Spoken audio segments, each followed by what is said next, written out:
იღუმენი ნიკონი, სიკვდილი, წერილი მეორე.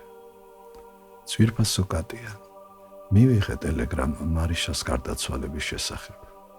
უფალმა ცათასასოფეული დაუმკვიდროს. დაეყოველი მიწიერი სნეულებისა და მწუხარების წილ გამოუთქმელი სიხარულით ინუგეშოსი.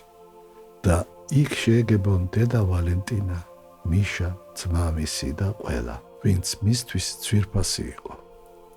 ვისურვებდი მის დაკრძალვაზე დასწრებას, მაგრამ ძალიან სუსტად ვარ, ხველება მტანჯავს.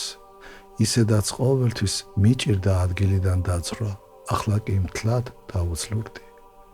ამიერიდან როგორ იცხოვრებ, ვიცი რომ თავადაც ავადმყოფობ. შეიძლება დიდი ხნის სიცოცხლე აღარც შენ დაგჩენია.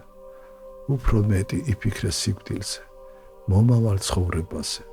გულწრფელად შეინანე ყველა შენი ცოდვა, სიკმაწვილიდან ქმნილი. მიეცი გლახაკებს ცოდვების გამოსასყიდად, რასაც სინდისი გიგანახებს. მოკლედ ზეცისკენ მიმავალი გზა მოიმზადე.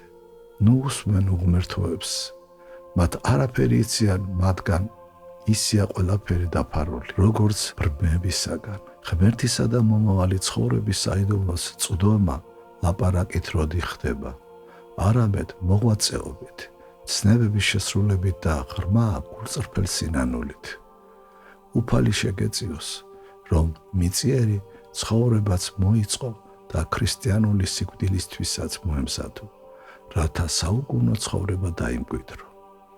კატია, იქნებ დაკრძალვის შემდეგ ცოტა გარემოს შეცვლა მოგინდეს, მაშინ ჩამოდი ჩემთან. გვესტუმრე რამდენ ხანსაც მოისურვებ, მოხარული ვიქნებით, ჯანმრთელად იყავი. უფალი გფარავდეს, გულწრფელად შენი შემბრალე ნიკონი. 1961 წლის 11 აპრილი.